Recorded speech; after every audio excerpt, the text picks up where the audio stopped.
मैं सदन से आश्वस्त करना चाहता हूं सदन को, और मैं विपक्ष के साथियों से कहना चाहूंगा 1932 और ओबीसी के मामले में बहुत जल्द सरकार आगे बढ़ने जा रही है। इसको आप भारत सरकार से करा के लेके आना। आप भारत सरकार से करा के ले आना, सरना कोड लागू करवा के ले आना, हमारा 32 के खतियान के आधार पर निर्णय करवा के आना और ओबीसी के आरक्षण के संदर्भ में निर्णय करा करके आना।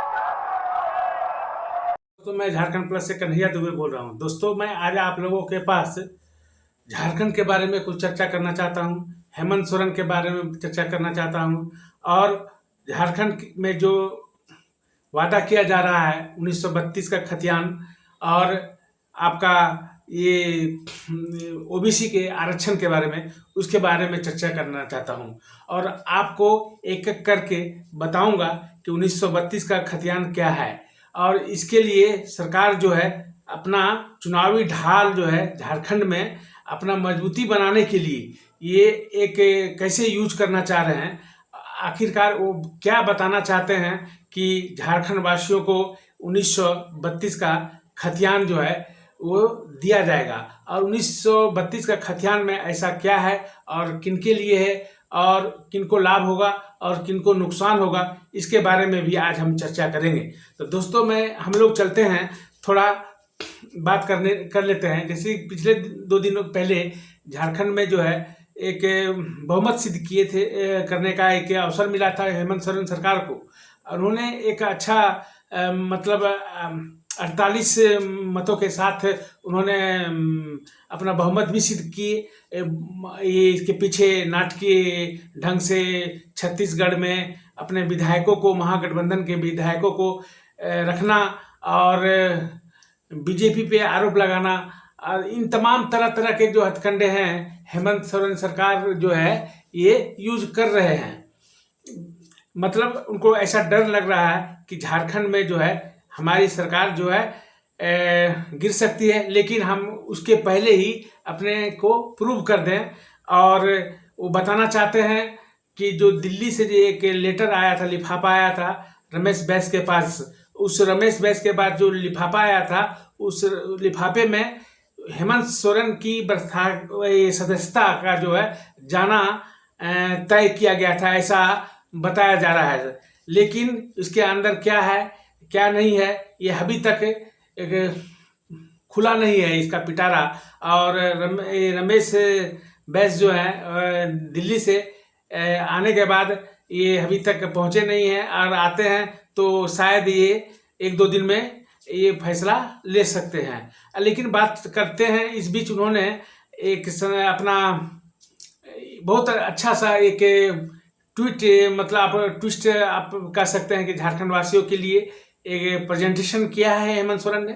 उन्होंने 2 टूक शब्दों में बताया है कि झारखंड में जो है 1932 का खतियान लागू होगा, और यह खतियान किसी भी हालत में हम लागू करेंगे, ओबीसी का आरक्षण भी लागू करेंगे। लेकिन हम जान लेते हैं कि 1932 के खतियान का जिक्र झारखंड सरकार जो है, हेमंत सरकार जो है, इसे इम्पोर्टेंट दर्जा देने के लिए क्यों अड़ी हुई है इसके ऊपर। एक्चुअली क्या है कि 1831 और 33 के बीच कोल विद्रोह हुआ था। वो कोल विद्रोह आदिवासियों के लिए हुआ था।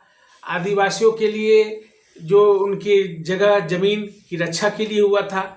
लेकिन उसके बाद जो है लिंकन रूल्स आया, उस रूल्स में एक रूल्स बनाया गया कोल्हान कमेटी के द्वारा कि इसमें मुंडा और मानकी समुदाय के लोगों को कोल्हान के जो क्षेत्र हैं उनको देखने के लिए सुपुर्द किया गया कि ये दो है कम्युनिटी जो है मुंडा और मानकी, ये लोग देखेंगे और उनका रक्षा करेंगे। लेकिन इसके बाद जो है 1903 में जो है बिरसा मुंडा का आंदोलन आया। उस आंदोलन के बाद जो है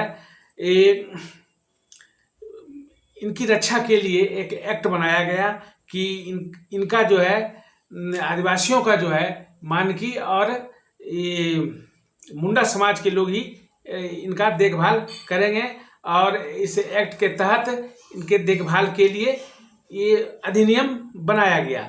तो इसी तरह जो है मकसद है कि आदिवासियों के लिए उनका जगह जमीन कि उनका अधिकार हो और गैर आदिवासी उनका जो जमीन खरीदता है उसके लिए अलग कानून बने, ऐसा कहा जा रहा है।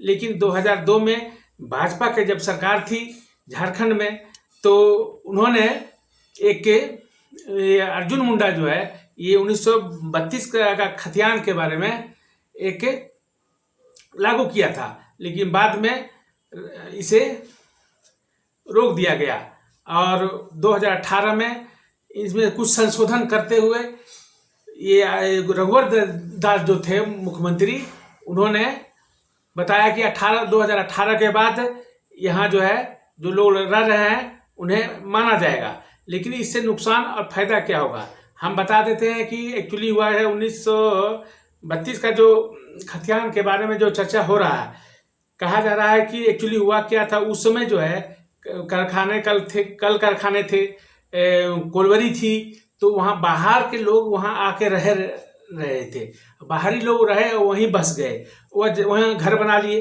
तो अगर वो बाहर के लोग घर बना लेते हैं और वहाँ रह रहे हैं तो उस ढंग से उनका प्रमाण जो है, ओरिजिनल प्रमाण जो है वहाँ उनके पास नहीं रह सकता है, क्योंकि उनका खतियान नहीं मिलेगा वहाँ कि बाहर के लोग बसे हुए हैं, अपने रोजी रोटी के लिए आए हुए थे और वहाँ बस गए और उनको कागजी डॉक्यूमेंटेशन का काम जो है उनके पास नहीं होगा, जिससे उनको बाहरी लोगों को समस्या हो सकती है कि उनको रोजी रोटी, उनके सरकारी कामों में, इन तमाम तरह तरह की जो सुविधाएं हैं सरकार के द्वारा, झारखंड सरकार के द्वारा, उनको ये खतियानी लागू हो जाने के बाद नहीं मिलेगा।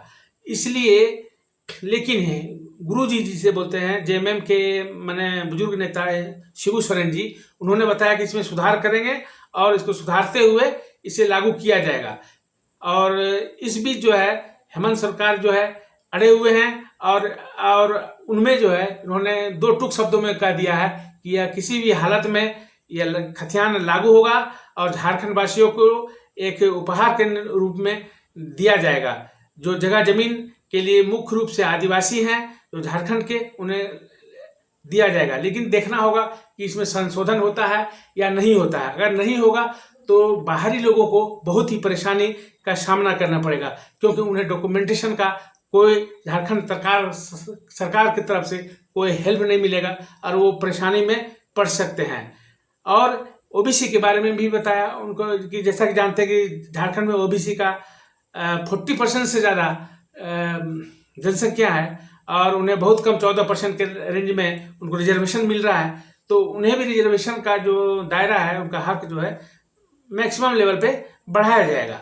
तो दर्शकों, आप समझ गए होंगे कि 1932 का खतियान क्या है और इसके लिए झारखंड सरकार जो है, हेमंत सरकार जो है इसे लागू क्यों करना चाहती है और इसके लागू होने से किसे फायदा होगा, किसे नुकसान होगा। अगर ये वीडियो को अच्छा लगा होगा जरूर शेयर कीजिएगा और लाइक कीजिएगा।